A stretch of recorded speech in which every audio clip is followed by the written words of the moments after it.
Hello students, इस video में हम लास्ट एक्सरसाइज सिलेंडर की उसकी टाइप 2 तक हमने कर लिया था और एक दो टाइप और। वैसे तो ये सेकंड टाइप के ही पार्ट्स हैं, सब पार्ट्स हैं हम कह सकते हैं। इस वीडियो में हम जो दो और टाइप सीखेंगे वो सेकंड टाइप जो है ना हमारी जनरेटर और गाइडिंग कर्व, उसी के आगे सब पार्ट्स हैं। देखो, जब हमने पिछली टाइप की थी मतलब टाइप 2 में जब हमने क्वेश्चन किए तो उसमें ना हमें इस तरह से जनरेटर जिसके पैरेलल होता था वो लाइन दी होती थी और उसके साथ साथ ये जो कॉनिक था उसमें यहाँ पे z इक्वल्स टू 2 ऐसे करके एक किसी एक वेरिएबल की वैल्यू दे रखी होती थी कि 2 या फिर 0, y इक्वल्स टू 0, इस तरह से। ठीक है। तो अब जो इसकी सब पार्ट्स आएंगे मतलब आगे जो इसका टॉपिक टाइप आएगी उसमें भी आपको होगा तो जनरेटर और गाइडिंग कर्व ही दी होगी, लेकिन उसमें थोड़ी सी उसकी फॉर्मेशन चेंज हो जाएगी। ठीक है। जैसे कि 28th क्वेश्चन है, 28, 29, 30, 31 और ये 32 तक आई थिंक सेम चलेंगे। तो ये एक सीख लिया तो मतलब सारे सीख लिया आपने। तो कैसे? सबसे पहले उसने बोला find the equation of cylinder whose generator are parallel to x axis. यहाँ पे स्पेशली बोला है कि एक्स एक्सिस के पैरेलल है जनरेटर। ठीक है।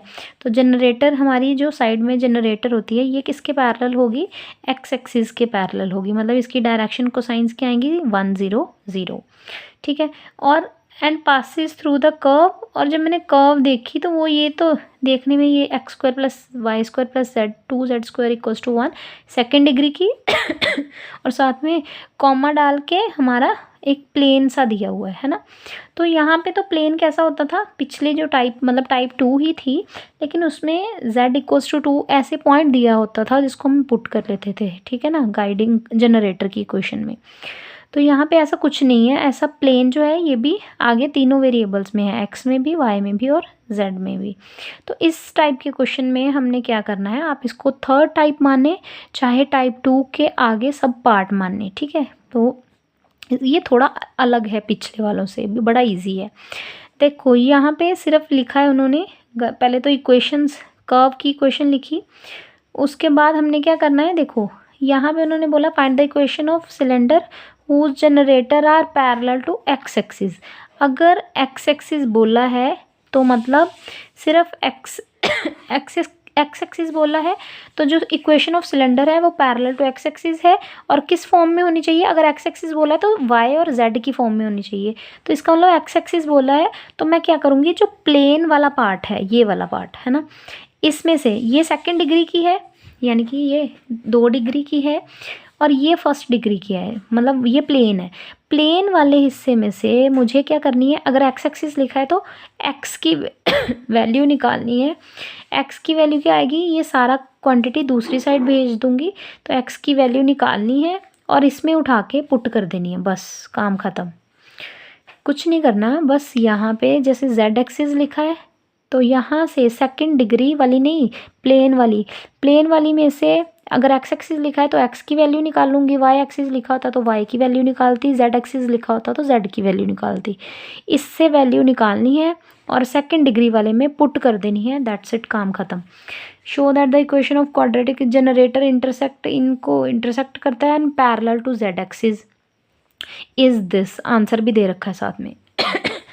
तो हमने क्या करना है, जेड एक्सिस बोला ना, तो यानी कि फर्स्ट डिग्री वाले में से यानी कि जिसकी डिग्री 1 है उसमें से z की वैल्यू निकालूंगी, मतलब z इधर रखा बाकी सब दूसरी साइड, और उसकी वैल्यू को उठाना है और ये जो सेकंड डिग्री वाली है उसमें सब्सटीट्यूट कर दिया, जहाँ पे z लिखा था वहाँ पे पुट कर दिया, बस काम ख़त्म हो गया। नेक्स्ट भी सेम, इसमें से एक्स एक्सिस बोला है तो इस वाले में से x की वैल्यू निकाल लूँगी ये, और उसको उठा के इसमें पुट कर दूँगी, काम ख़त्म।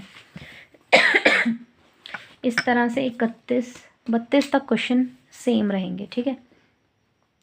इसके बाद ये भी सेम ही है, 33वां भी सेम ही है। यहाँ से फिर चेंज हो गई। ठीक है, फिर से टाइप थोड़ी सी चेंज हो गई। देखो अब ये बिल्कुल टाइप 2 जैसा बन गया लेकिन थोड़ा सा फिर चेंज है। उन्होंने बोला find the equation of cylinder, और जो किसके पैरेलल होना चाहिए? इस लाइन के पैरेलल होना चाहिए, और जो फिर से एक तो सेकंड डिग्री और साथ में प्लेन दे रखा है तो इस टाइप में अगर ये x axis y axis z axis बोला होता तो फिर ये ऊपर वाला बन जाता है ना। और अगर प्लेन के साथ यहाँ गाइडिंग कर्व और गाइडिंग कर्व में जो z इक्वल्स टू 0 या z इक्वल्स टू 1 या y इक्वल्स टू 2 ऐसा दिया होता तो फिर ये टाइप 2 का एग्जैक्ट क्वेश्चन बन जाना था, बिल्कुल उसी के जैसा।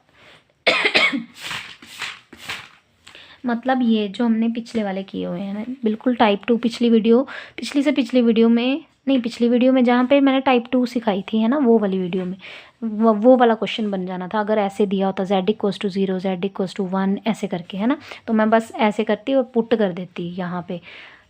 लेकिन अब मैंने करनी तो जनरेटर की इक्वेशन है x minus x1 by 2 y minus y1 by -1 z minus z1 by 2। लेकिन अब इसमें किसी की वैल्यू 0 पुट नहीं कर सकती, ना 1 या 2, कुछ भी नहीं दिया ना।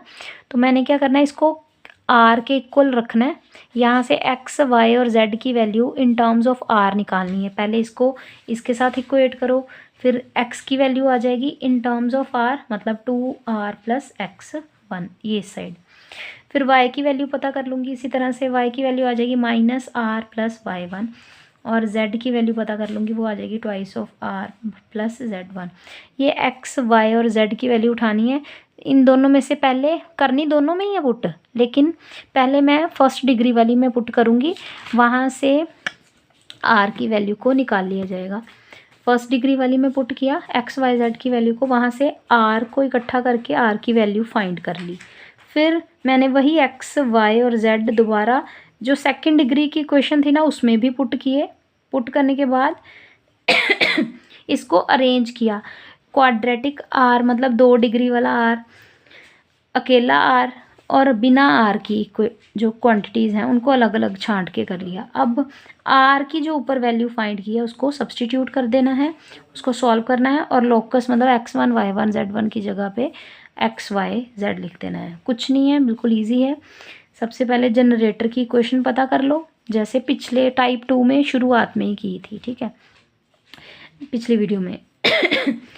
x minus x1 upon direction इसकी, y minus y1 upon direction line की, z माइनस z1 डायरेक्शन। और इसको क्योंकि मैंने देखा यहाँ पे z equals to 0 z equals to 1 y equals to 1 ऐसा कॉनिक नहीं है, यहाँ पे इस तरह से प्लेन और सेकंड डिग्री की इक्वेशन है। तो मैंने यहाँ से इसको r के इक्वल रख के, तो इसका मतलब मुझे फोर्थ वाली टाइप कर रही हूँ मैं। तो इसको r के इक्वल रख के x y और z की वैल्यू निकाली। इस x y z की वैल्यू को उठाना है, इसमें पुट करना है। पहले तो फर्स्ट डिग्री वाली में प्लेन में पुट किया, यहाँ से r की वैल्यू सॉल्व की। इस r की वैल्यू को संभाल के रखूँगी, अभी यूज़ करूँगी। अगेन x y z की वैल्यू मैंने यहाँ पे भी सब्सटीट्यूट की, यहाँ पे जैसे की थी वैसे यहाँ पे भी की, और उस क्वाड्रेटिक इक्वेशन को सॉल्व करके r में क्वाड्रेटिक बना दिया। पहले r² वाली, r वाली और बिना r वाली। तो जहाँ पे r लिखा है वहाँ पे r की वैल्यू को सब्सटीट्यूट पुट कर देंगे बस, और इसका लोकस मतलब x1 y1 z1 की जगह x y z लिख देंगे। इस तरह से यहाँ तक सारी टाइप्स कंप्लीट हो जाती हैं हमारी। ये थोड़े से मिसलेनियस क्वेश्चंस आ गए जिसमें हमें थोड़े पुराने कंसेप्ट्स का यूज़ करके, अगेन है तो ये वही टाइप के ही हैं, ठीक है। सफ़ेयर दिया है और साथ में प्लेन दिया है, तो sphere plus k times plane कर दें। तो इसको सफ़ेयर बनाया पहले और k टाइम्स प्लेन करके सेंटर निकालने, फिर उसके बाद एक्सिस की इक्वेशन निकाल ली और z की वैल्यू को उठा के यहाँ पे दोबारा पुट कर दिया गया है। तो ये बिल्कुल इजी पिछले वाली टाइप है। फ़िलहाल आपको यहाँ तक ही करना है, और ये क्वेश्चन 3 अलग हैं।